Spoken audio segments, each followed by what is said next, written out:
agora a gente vai enfatizar se o serviço é prestado de forma independente. Olha, ali no ano de 2018, se eu não me engano, a legislação foi alterada para que as expressões que constam daquele anexo 11 fossem acrescidas da palavra independente. E vocês viram na tela anterior, o alfaiate pode ser MEI se for um alfaiate independente.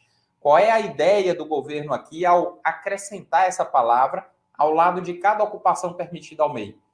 É evitar a distorção das relações trabalhistas entre empresas e pessoas físicas que tentam substituir a mão de obra de empregados pela mão de obra de microempreendedores individuais. Então, um determinado alfaiate, ele tem o seu próprio ateliê e ele atende ali aos seus clientes, ele está fazendo isso de forma independente, ele pode agir como um MEI.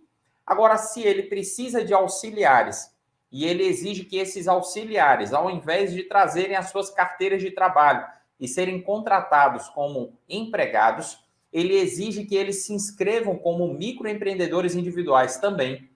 E esses auxiliares passam a prestar serviço de alfaiataria para o alfaiate que é dono do ateliê, está começando a deixar de ter o caráter de independência nessa relação jurídica, principalmente se ficar evidenciado o caráter de subordinação, de habitualidade e o caráter de não eventualidade, de pessoalidade.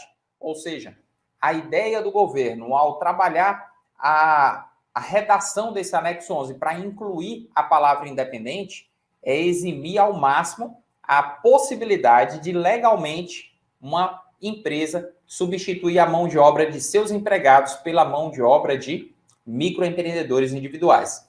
O detalhe é, esse aspecto ele é de natureza trabalhista, só que ele tem reflexos diretos nos aspectos de natureza tributária. Porque uma vez que a contratação do MEI é considerada irregular e ela representa uma distorção daquilo que está previsto na CLT, a empresa acaba tendo que assumir o ônus de toda a tributação que se aplica à contratação de um empregado. Ou seja, a fiscalização tem a legitimidade para desconsiderar aquela relação formal e considerar aquilo como se fosse uma relação de emprego.